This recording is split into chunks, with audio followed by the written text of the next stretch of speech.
قم فانذر، خیز و بخا کے تشنئے بادئے زندگی فشاں۔ سچا رسول وہ ہے جس کے پاس نوع انسانی کے لیے کوئی پیغام ہو، وہ جس کی روح میں اس زمانے کے اہم مسائل حیات اضطرابی کیفیت پیدا کر دیں اور ان مسائل و مباحث کی اہمیت اسے دعوت اور پکار پر مجبور کر دے۔ Book reference Muhammad the man and his faith by Tor Andrae. اسی حقیقت کو علامہ اقبال نے اپنے خطبات میں ان الفاظ میں بیان کیا ہے۔ محمد عربی صلی اللہ علیہ وسلم فلک الافلاق کی بلندیوں پر پہنچ کر واپس تشریف لے آئے۔ خدا شاہد ہے کہ اگر میں اس مقام پر پہنچ جاتا تو کبھی واپس نہ آتا۔ یہ الفاظ ایک بہت بڑے مسلمان صوفی بزرگ حضرت عبد القدوس گنگوہی رحمۃ اللہ علیہ کے ہیں۔ تصوف کی لٹریچر میں ان جیسے اور الفاظ کا ملنا غالباً مشکل ہے جو ایک فقرے کے اندر شعور نبوت اور تصوف کے اس قدر لطیف نفسیاتی فرق کو اس طرح واضح کر دے۔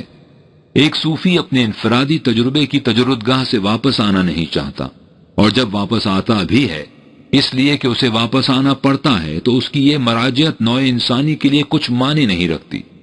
اس کے برعکس ایک نبی کی مراجعت تخلیقی ہوتی ہے۔ وہ آتا ہے کہ زمانے کے طوفان پر تسلط پا کر تاریخ کی قوتوں کو اپنے قابو میں لے آئے اور اس طرح مقاصد و مطامع کی ایک نئی دنیا تعمیر کر دے۔ ایک صوفی کے لیے اس کے انفرادی تجربے کی تجردگاہ آخری مقام ہوتی ہے، لیکن ایک رسول کے دل میں اس سے زلزلہ انگیز نفسی قوتیں بیدار ہو جاتی ہیں جن کا مقصد یہ ہوتا ہے کہ تمام دنیا انسانیت میں ایک انقلاب پیدا کر دیں۔ یہ آرزو کہ جو کچھ اس کی آنکھ نے دیکھا ہے ایک جیتی جاگتی دنیا کے پیکر میں متشکل ہو جائے، نبی کے دل میں پیش ہوتی ہے۔ اسی لیے ایک صاحب وحی کے تجربے کی قدر و قیمت جانچنے کا ایک طریقہ یہ بھی ہے کہ دیکھا جائے کہ اس نے انسانیت کو جس قالب میں ڈھالا ہے وہ کیسا ہے، اور اس کے پیغام کی روح سے جس قسم کی دنیا ثقافت ابھر کر سامنے آ گئی ہے وہ کس انداز کی ہے۔ عظیم و شان فریضہ۔ وہی ملنے کے بعد آپ صلی اللہ علیہ وسلم پر انسانی دنیا میں انقلاب پیدا کرنے کا عظیم فریضہ عائد ہو گیا۔ چنانچہ ندائے خداوندی نے آپ صلی اللہ علیہ وسلم کو پکارا اور کہا، یا ایھا المدثر قم فانذر وربک فکبر، اے وہ جس کے ذمے دنیا کو سنوارنے اور جہان نو پیدا کرنے کا فریضہ عائد کیا گیا ہے، اٹھ اور نوع انسان کو غلط راستے پر چلنے کے تباہ کن نتائج سے آگاہ کر دے، اور اس حقیقت کا اعلان کر دے کہ کبریائی صرف خدا کے لیے ہے۔ قم، اٹھ کہ تیرے قیام میں نوع انسانی کا قیام مضمر ہے، اور قیام انسانیت ہی تخلیق کائنات کا مقصد ہے۔ انسانوں کی پوری بستی پر موت کی سی افسردگی طاری ہو چکی ہے، دنیا میں زندگی کی کوئی رمق کہیں دکھائی نہیں دیتی۔ اٹھ اور خون رگ کائنات میں تموج پیدا کر دے۔ خیز و بخا کے تشنئے بادائے زندگی فشاں۔ انقلاب۔ نظام عالم درہم برہم ہو چکا ہے۔ نوع انسان وحدت خلق کا بنیادی اصول بھلا کر رنگ، نسل، وطن اور زبان کی غیر فطری حدود و ثغور سے ٹکڑے ٹکڑے ہو چکی ہے، جس سے یہ دنیا انسانوں کی بستی کے بجائے خون خوار درندوں کا بھٹ بن چکی ہے۔ اٹھ اور انسانیت کا فراموش کردہ آئین پھر ان کی نگاہوں کے سامنے لیا۔ خیز و قانون اخوت ساز دے، جام صحبائے محبت باز دے۔ قبائل و شعوب اور اقوام و ملل ایک دوسرے کے خون کی پیاسی ہو رہی ہیں۔ یہ خاکدان ارضی جسے امن و سلامتی کی جنت بننا تھا، انسانی سبویت و بربریت کے ہاتھوں ہلاکت و بربادی کا شعلہ بار جہنم بن رہا ہے۔ اٹھ اور اس جہنم کی انسانیت سوز آتش فشانیوں کو اپنے عالمگیر صحاب اخوت و معدت کے ترشے سے برد و سلامتی کی جنت بنا دے۔ باز در عالم بیار ایام صلح، جنگ جویاں رابد پیغام صلح۔ ملوکیت اور سرمایہ پرستی کی ملعونہ مفاد پرستیوں نے انسانوں کی گردنوں میں اپنی چیرہ دستیوں کے اطواق اور سلاسل پہنا رکھے ہیں۔ احبار و رہبان کی انسان فروش برہمنیت نے خدا اور بندے کے درمیان آسمان بوس دیواریں حائل کر رکھی ہیں۔ ذرے کو خورشید سے کوئی نسبت نہیں رہی، عابد اور معبود میں کوئی تعلق باقی نہیں رہا۔ سنگ آستان حرم سجود اہل دنیا سے بیگانہ ہو چکا ہے۔ قلوب کے رشتے منقطع ہو گئے ہیں، تسبیح کا دھاگا ٹوٹ چکا ہے۔ اٹھ اور دنیا میں ان تمام طاغوتی قوتوں کو پامال کر کے انسان اور خدا اور بندے میں حقیقی تعلق پیدا کر دے۔ بعض این اوراق کا شیراز کن، بعض آئین محبت تازہ کن۔ اٹھ اور اس انقلاب آفری دعوت حق و صداقت سے کوہ و جبل اور دشت و صحرا کی فضا میں حیات انگیز تحرک پیدا کر دے، جس سے تمام نظام ہائے کہن کی بنیادیں ہل جائیں اور ان کی جگہ دنیا میں وہ نظام عدل و حریت قائم ہو جائے جس سے انسانیت کو اس فضائے بسیط میں اذن بال کشائی ملے اور وہ ارتقائی مراحل طے کرتی ہوئی اپنے معراج کبریٰ تک جا پہنچے، جہاں نمائندگان عالم ملکوت جنت سے نکالے ہوئے آدم کا استقبال اس پیغام تبریک و تہنیت سے کریں۔ وَتِلْكَ الْجَنَّةُ الَّتِي أُورِثْتُمُوهَا بِمَا كُنْتُمْ تَعْمَلُونَ، یہ وہ جنت ہے جس کا تمہیں تمہارے اعمال کے بدلے میں وارث قرار دیا گیا ہے۔ یہ تھا وہ انقلاب آفری پیغام جسے دنیا میں عام کرنے کا فریضہ آپ صلی اللہ علیہ وسلم پر عائد کیا گیا، وہ پیغام حریت آموز جس کی خصوصیت یہ ہے: زندگی رامی کند تفسیر نو، می دہد این خواب را تعبیر نو، بندہ از پاک شاید بندہ را، از خدا وندی رہا ید بندہ را، پخت ساز و فطرت ہر خام را، از حرم بیرو کند اسنام را۔ كذلك يحيي الله الموتى ويريكم آياته لعلكم تعقلون، اللہ اس طرح مردوں کو زندگی بخشتا اور تمہیں اپنی قدرت و حکمت کی نشانیاں دکھلاتا ہے تاکہ تم فہم و دانش سے کام لو۔ پہلی دعوت حیات بخش، ذمہ داریوں کی اس دنیا کو اپنے کندھوں پر اٹھائے حضور صلی اللہ علیہ وسلم نے اپنی قوم کو مخاطب کیا اور صفا کی پہاڑی پر چڑھ کر پکارا، یا صباحہ۔ عرب میں یہ لفظ اس وقت بولا جاتا ہے جب صبح کے وقت کوئی قبیلہ دوسرے قبیلے پر دفتن قتل و غارت گری کے لیے ٹوٹ پڑے۔ یہ لفظ سن کر تمام لوگ چونک اٹھے اور آپ صلی اللہ علیہ وسلم کے گرد جمع ہو گئے۔ آپ صلی اللہ علیہ وسلم نے فرمایا کہ یا معشر قریش، اگر میں یہ کہوں کہ اس پہاڑ کے دامن سے ایک فوج نکلا چاہتی ہے تو تم کیا میری اس بات کو سچ مانو گے؟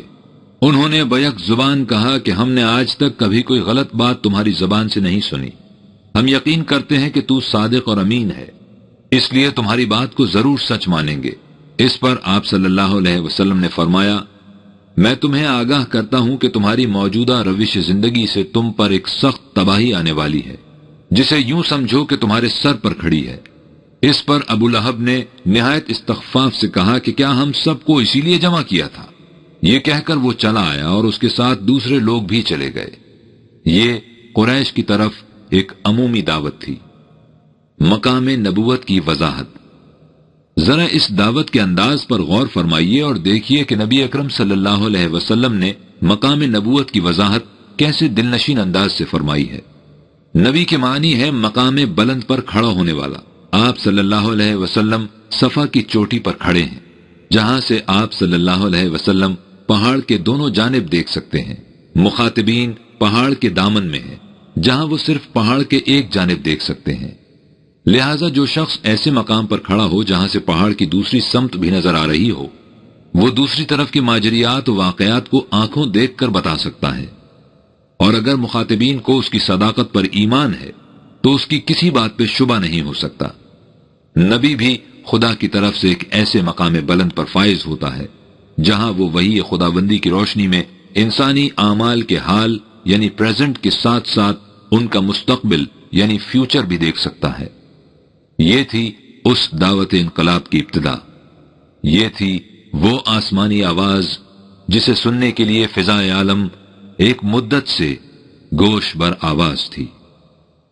دعوت کا جواب، لوگوں نے اس دعوت کو سنا اور استخفاف کی ہنسی سے اس کا استقبال کر کے واپس چلے گئے، لیکن کیا اس سے یہ داعی انقلاب صلی اللہ علیہ وسلم اپنی ذمہ داریوں سے عہدہ برا ہو گیا؟ کیا اس نے یہ کہہ کر اپنے آپ کو مطمئن کر لیا کہ میرے ذمے جو فریضہ تھا وہ ادا ہو گیا، اب اس سے زیادہ میں کیا کر سکتا ہوں؟ ایسا کس طرح سے ہو سکتا تھا؟ آپ صلی اللہ علیہ وسلم کے ذمے تو اس پیغام کو عملی طور پر متشکل کرنا تھا، اور اس کی تشکیل و تعمیر ناممکن تھی جب تک تمام سرکش قوتوں کو مغلوب نہ کر لیا جائے۔ اس لیے اس دائی انقلاب التحیات والسلام کے فریضہ زندگی کو یہیں ختم نہیں ہو جانا چاہیے تھا۔ یہ تو اس کی ابتدا تھی۔ پہلی دعوت عمومی تھی، اس کے بعد یہ سلسلہ دعوت و تبلیغ ایک نظام کی شکل میں آگے بڑھنا شروع ہوا۔ اس کی ابتدا آپ صلی اللہ علیہ وسلم نے خود اپنے اہل خاندان سے کی۔ چنانچہ جب آپ صلی اللہ علیہ وسلم کو حکم ملا کہ وَأَنذِرْ عَشِيرَتَكَ الْأَقْرَبِينَ، اور اے پیغمبر اپنے قریبی رشتہ داروں کو غلط روش زندگی کے تباہ کن نتائج سے آگاہ کر دے، اہل خاندان کو دعوت، تو آپ صلی اللہ علیہ وسلم نے تمام بنو ہاشم کو کھانے پر بلایا اور ان سے کہا کہ میں وہ چیز لے کر آیا ہوں جو دین اور دنیا دونوں کی کفیل ہے، اس بارے گراں کو اٹھانے میں کون میرا ساتھ دے گا؟ خاندان کے بڑے سن رہے تھے اور محو حیرت تھے کہ ہماری گود کا کھلایا ہوا بچہ ہمیں کیا باتیں سنا رہا ہے۔ جب آپ صلی اللہ علیہ وسلم نے اپنے چچا ابو طالب سے کہا کہ اپنے 13 سالہ بیٹے حضرت علی رضی اللہ تعالیٰ عنہ کی بات مانا کرو اور جو کچھ وہ کہا کرے اسے بغور سنا کرو، تو تمام مجمع کھلکھلا کر ہنسا اور ابو طالب سے تمسخر کرنے لگا کہ لو آج سے بیٹے کا حکم مانا کرو۔ انہیں کیا علم کہ جس بات کو ماننے کے لیے کہا گیا تھا اس میں بیٹے اور باپ کے رشتے کا کوئی تعلق نہیں تھا، وہ تو کلمہ حق و صداقت کے سامنے جھک جانے کا مطالبہ تھا۔ یہ کلمہ صداقت بیٹے کی زبان سے نکلے تو باپ اس کے سامنے جھک جائے اور باپ کی زبان سے نکلے تو بیٹا جھک جائے، لیکن ابھی یہ بات ان لوگوں کی سمجھ میں نہیں آ سکتی تھی جنہوں نے سن رکھا تھا کہ باپ کی اطاعت بیٹے پر بہرحال لازم ہے۔ اہل مکہ کو دعوت۔ سورہ قصص میں ہے کہ رسول کو ملک کے دارالخلافے میں مبعوث کیا جاتا ہے، اس لیے کہ وہ تمام آبادی کا مرکز اور ان کے افکار و اعمال کا منبع ہوتا ہے۔ حضور صلی اللہ علیہ وسلم کی بعثت مقدسہ مکہ میں ہوئی، جو نہ صرف حجاز کی اجتماعی زندگی کا مرکز تھا بلکہ تمام عرب کی عقیدت مندیوں کا قبلہ تھا، اور اپنی اولیت اور اہمیت کی بنا پر ام القری یعنی بستیوں کی ماں کہلاتا تھا۔ اب اس صدائے حق و صداقت کو اپنے خاندان سے آگے بڑھ کر ام القری اور اس کے گرد و پیش تک پہنچانے کا حکم ہوا۔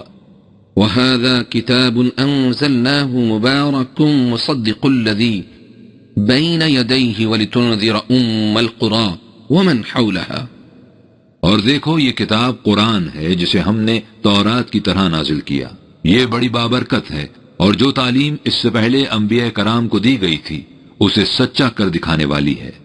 مقصد اس سے یہ ہے کہ تم اس کے ذریعے شہر مکہ کے باشندوں کو اور ان لوگوں کو جو اس کے گرد و نواح میں بستے ہیں ان کی غلط روش کے تباہ کن نتائج سے آگاہ کر دو۔ اس وقت اس انقلابی جماعت، اس حزب اللہ کی تعداد قریب 40 تک پہنچ چکی تھی۔ آج اس دور میں جبکہ جماعتوں کی کثرت و قلت کا معیار صرف سروں کی گنتی رہ گیا ہے، 40 نفوس پر مشتمل جماعت کو شاید جماعت کے نام سے موسوم بھی نہ کیا جائے، لیکن ہمیں کیا معلوم کہ ان 40 مقدس پیکروں کے سینے میں جو قلوب متحرک تھے ان کی دھڑکنوں میں کتنی قیامتیں چھپی ہوئی تھیں۔ آج جماعت کی قوت کے پیمانے ہاتھوں کا شمار ہیں، اس وقت قوتوں کا مقیاس ایمان کی حرارت تھی، اور ایمان کی قوت ایسی کوہ شکن اور خارہ شگاف ہوتی ہے کہ دنیا کی بڑی سے بڑی طاقت بھی اس کے سامنے ٹھہر نہیں سکتی۔ جب اس انگارہ خاکی میں ہوتا ہے یقین پیدا، تو کر لیتا ہے یہ بالو پرے روح الامی پیدا۔ سب سے پہلی شہادت۔ آپ صلی اللہ علیہ وسلم نے اب خاص حرم کعبہ میں پہنچ کر توحید کا اعلان کر دیا۔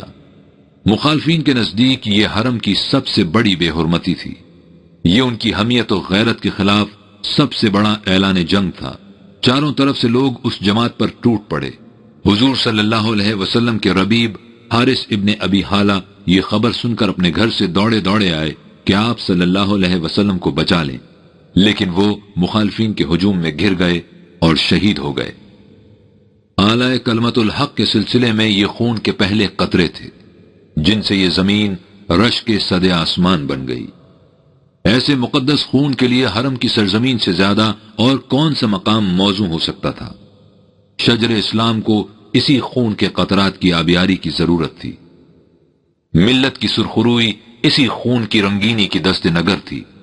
دنیا میں کون سا انقلاب ہے جس کی کامیابی کی داستانیں خونی حروف سے نہیں لکھی گئیں؟ کون سی تحریک ہے جو شمشیر و سنا کے سایوں میں پروان نہیں چڑھی؟ حق و باطل کی کون سی آویزش ہے جس کے فیصلے قتل گاہوں میں نہیں ہوئے؟ صدق و عدل کی کون سی آواز ہے جسے دبانے کے لیے ابلیسی نظام استبداد نے دار و رسن سے گریز کیا ہے؟